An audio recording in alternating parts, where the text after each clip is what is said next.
नमस्कार, आप देख रहे हैं न्यूज नेशन का डिजिटल प्लेटफॉर्म। मैं हूं आपके साथ रोमिता तिवारी और मैं हूं आपके साथ संजय यादव। आज बात होने वाली है जम्मू कश्मीर हरियाणा को लेकर। कल का दिन बेहद खास है, बेहद अहम है क्योंकि कल पता चलेगा कौन सरकार बनाने जा रहा है, किसकी बहुमत आने वाली है और कौन मुख्यमंत्री बनने वाला है। लेकिन इन सब के अलावा जो पार्टियां चुनावी मैदान में हैं उनका भविष्य कैसा होने वाला है। क्या वाकई में जो एग्जिट पोल्स के हिसाब से कुछ पार्टियों को बहुत अच्छी खासी संख्या में सीटें मिलती दिखाई दे रही, कुछ पार्टियों का खाता खुलता नहीं दिख रहा और ये पार्टियां कुछ तो नहीं बनी हैं, कुछ वाकई में बहुत पहले से सरकारों में रही हैं, लेकिन ऐसे क्या हालात हो गए कि उनको सीट बिल्कुल इस वक्त नसीब होती इस बार नहीं दिखाई दे रही है। इन तमाम पहलुओं को लेकर चर्चा होने वाली है रोमिता। बिल्कुल, देखिए, और ऐसे में जब हम राजनीतिक दलों की बात कर रहे हैं तो सबसे बड़ा सवाल इस वक्त हरियाणा में दुष्यंत चौटाला की पार्टी जेजेपी और जम्मू कश्मीर में पीडीपी यानी कि महबूबा मुफ्ती की पार्टी को लेकर है। पीडीपी महबूबा मुफ्ती, हाँ। बिल्कुल, ये जो स्थिति है वो दोनों ही पार्टीज के पक्ष में नजर नहीं आ रही। जो एग्जिट पोल के आंकड़े हैं उसके मुताबिक कल क्या होने वाला है ये भी कोई नहीं जानता है, चुनावी नतीजे ही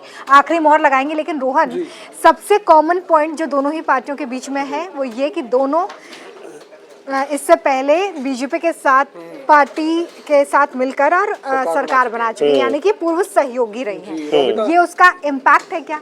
नहीं रोमिता, उसका इम्पैक्ट हम नहीं कह सकते हैं क्योंकि जम्मू कश्मीर में तो 2014 के बाद करीब 10 साल के बाद चुनाव हो रहा है। पीडीपी इस बार टोटली आप देखिए, पीडीपी इंडिया अलायंस का हिस्सा नहीं रही। कांग्रेस और नेशनल कॉन्फ्रेंस ने मुकाबला को एक तरफा कर दिया कहीं ना कहीं। जम्मू रीजन में बीजेपी तो स्ट्रांग रही, स्ट्रांग कंटेंडर अभी भी है, लेकिन पीडीपी कहीं ना कहीं पिछड़ गई। लेकिन मुस्लिम जो हैं, कश्मीरी मुस्लिम जो हैं, उनके बीच में एक प्रमुख पार्टी रही है पीडीपी।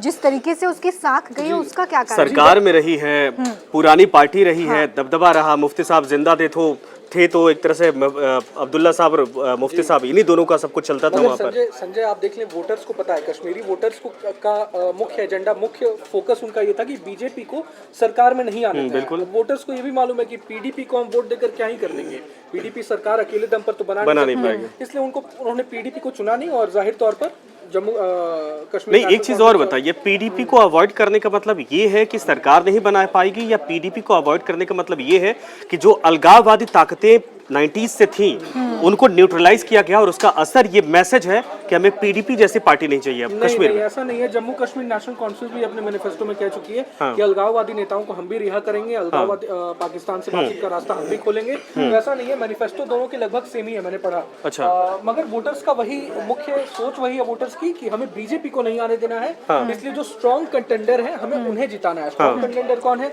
बीजेपी का मुख्य मुकाबला जो है, मेन मुकाबला, वो जम्मू। तो रोहन, आप भी कहना चाह रहे हैं कि पीडीपी को लोग अब विकल्प ही नहीं मानते? विकल्प ही नहीं। और यही हाल जेजेपी का हरियाणा में हुआ। पहले तो बीजेपी के साथ सरकार में थी बीजेपी ने इस बार अलायंस तोड़ा उससे जस्ट चुनाव से पहले, ताकि बीजेपी चाह रही थी जाट वोटों में बिखराव आ सके, जाट वोट काट सके। लेकिन वही वहाँ पर मुख्य मुकाबला जो था कांग्रेस और बीजेपी के पास बीच था। वोटर्स आज बहुत समझदार समझते हैं, है ना, वो सब समझते हैं कौन सी पार्टी क्या कर रही है। देखिए, हालत बहुत खराब।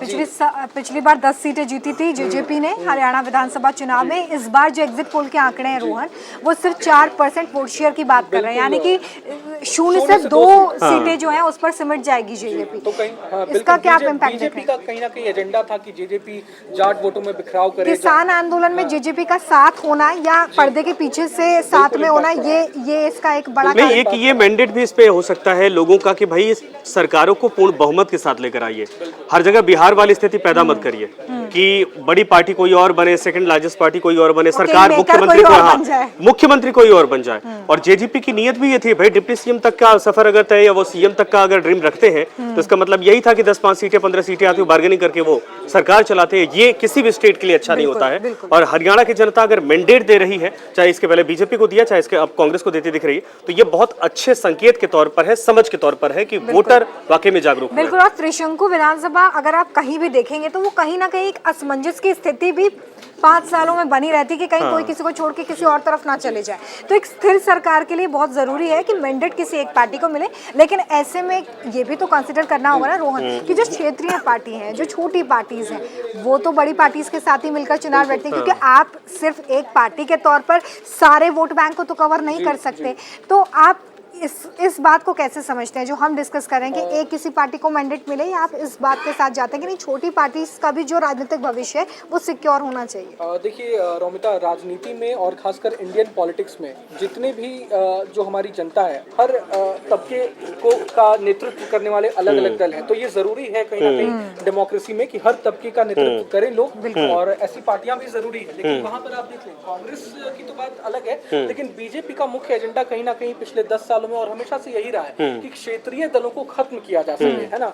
और इस बार के चुनाव में हमने देखा कहीं ना कहीं जेजेपी एक तरह से बीजेपी अपने मिशन में कामयाब रही है। जेजेपी फाइट में कहीं भी एक तरह से थी नहीं चुनाव में, है ना, नहीं देखी फाइट में। और सेम हाल पीडीपी का भी हम देखने को मिला है। अगर पोस्ट पोल अलायंस पीडीपी कर लेती है तो अपनी साथ कहीं ना कहीं फिर भी बचा लेगी, हाँ बिल्कुल, है ना, अपनी जमीन फिर भी तलाश लेगी। कुछ नहीं तो कुछ वाली कंडीशन है कि भाई अगर साथ में जाती है, 2-4 सीटें निकलती हैं, एक आध मंत्री बन जाएगा तो जिंदा रहेगी पार्टी। तो रोहन, आप इस बात से भी इत्तेफाक रखते हैं क्या कि महाराष्ट्र में और बिहार में भी बीजेपी ने शिवसेना, मतलब जब अलग अलग नहीं हुए थे शिवसेना के दो गुट, तब शिवसेना के साथ भी यही हुआ महाराष्ट्र में, और बिहार में जेडीयू के साथ भी यही हुआ? बिल्कुल यही रोमिता कोशिश है बीजेपी की, हमेशा से यही कोशिश ही रही है। लेकिन जब सरकार बनाने पर बात आ जाती है तो मजबूरी में अलायंस तो करना ही है। फिर बड़े भाई और छोटे भाई की भूमिका जो है वो निभाई। अब रोहन से एक बात समझेंगे जो रोहन वाकई में बताने वाले हैं कि मुख्यमंत्री का चेहरा कौन होने वाला है। हरियाणा में भी कुछ अलग खबर आ रही है और जम्मू कश्मीर को लेकर भी है, क्या न्यूज है? देखिए संजय, सबसे पहले हरियाणा की बात कर लेते हैं। दोनों ही जगह, दोनों ही स्टेट्स में इंडिया अलायंस फिलहाल मजबूत लग रही है, मजबूत स्थिति में सरकार बनाने की कंडीशन में अभी नजर आ रही है। हरियाणा में कांग्रेस को आप देख लें तो 55 से 60 सीटों का अनुमान लगाया जा रहा है। बिल्कुल। अब पहले चर्चा ये थी कि भूपेंद्र हुड्डा के नेतृत्व में चुनाव लड़ा गया है तो वही सीएम बनेंगे, लेकिन अब माना यह जा रहा है कि कहीं ना कहीं कांग्रेस आलाकमान या राहुल गांधी की सोच ये है कि भूपेंद्र हुड्डा के बदले उनके बेटे दीपेंद्र हुड्डा को सीएम फेस बनाया जाए, उन्हें सीएम की कुर्सी सौंपी जाए। क्यों? क्योंकि पहले ये कहा जा रहा था कि भूपेंद्र हुड्डा की सोच ये थी कि मैं 1-1.5 साल तक सीएम बनूं और उसके बाद बेटे को कुर्सी सौंप दूं। और कहीं ना कहीं आप देख ले, एज फैक्टर भी है उनके साथ। दूसरी चीज ये कि भूपेंद्र हुड्डा काफी पुराने लीडर्स में, और कांग्रेस में नई लीडरशिप आ चुकी है। तो राहुल गांधी ऐसा भी सोच सकते हैं, उनकी सोच ये है कि तालमेल बिठाने के लिहाज से भी अगर देखें तो दीपेंद्र हुड्डा कहीं ना कहीं यंग नेताओं। नहीं रोहन, सवाल ये है कि तब तो मसला गंभीर हो जाएगा, और कुमारी शैलजा का क्या होगा? सुरजेवाला भी नंबर में है, दूसरे पार्टी के दूसरे जो नेता है वो भी नंबर में है। तीसरा पॉइंट ये है कि फिर परिवारवाद की राजनीति को आगे कैरी ऑन करने का आरोप कांग्रेस पर लगेगा। इन तमाम आरोपों से कैसे निकलेगी? परिवारवाद तो खैर दूसरा एंगल है, लेकिन जैसा कि कुमारी शैलजा, राजा का बेटा राजा बनेगा, वो वाली कहानी हो जाएगी। वो विपक्ष को तो एक एजेंडा मिल जाएगा, बीजेपी को एजेंडा मिल जाएगा, मुद्दा मिल जाएगा। लेकिन कुमारी शैलजा और रणदीप सुरजेवाला का जो आप जिक्र कर रहे हैं, तो आप देखिए पूरा हरियाणा चुनाव कांग्रेस का जो रहा है कैंपेन पूरा, वो भूपेंद्र हुड्डा ने लीड किया, अपने दम पर लीड किया, है ना। 75 से 80 टिकटें भी उन्हें मिली थी। और कुमारी शैलजा की आप देख लें, क्रेडिट जो कहा जा रहा है कि क्या कांग्रेस जीतेगी तो कुमारी शैलजा को क्रेडिट मिलेगा, तो आप कुमारी शैलजा का देख लेना, चुनावी कैंपेन में उन्होंने कितना ही हिस्सा लिया। खुद को तो चुनावी कैंपेन से उन्होंने दूर रखा, तो किस बात का क्रेडिट मिलेगा उन्हें, है ना। जाहिर सी बात है, मेहनत तमाम भूपेंद्र हुड्डा और बाप बेटे की जोड़ी ने की है भूपेंद्र हुड्डा, तो रिजल्ट भी कहीं ना कहीं उनके पक्ष में नजर आने वाला है। ठीक है, ये हरियाणा की बातों के जम्मू कश्मीर के लिए क्या खबर है? देखिए जम्मू कश्मीर में रोमिता, कहीं ना कहीं वहाँ भी इंडिया अलायंस, जम्मू कश्मीर में नेशनल कॉन्फ्रेंस और कांग्रेस मजबूत स्थिति में है। माना जा रहा है कि 45 से 50 सीटें, कुछ जो एग्जिट पोल में आए हैं 45 से 50 सीटें या 40 से 45 सीटें उनको मिलती दिख रही हैं। बिल्कुल। तो सरकार बनाने की भूमिका में, चाहे वो पीडीपी के साथ पोस्ट पोल अलायंस कर लें या फिर निर्दलियों के साथ। अब सवाल सीएम कौन बनेगा, तो आप टिकट बंटवारे को देख लें। टिकट बंटवारे के ही समय कांग्रेस छोटे भाई की भूमिका में आ गई थी। 30 सीटें उसे मिली थी और नेशनल कॉन्फ्रेंस 50 सीटों के साथ बिल्कुल सपोर्टिंग एक तरह से पार्टी के तौर पर थी, लीड तो एनसी कर रही थी। और आप देख ले, जम्मू कांग्रेस के हिस्से में मैक्सिमम जो सीटें थी वो जम्मू में आई थी, मगर कांग्रेस उसे जीत में तब्दील नहीं कर पाती दिख रही है।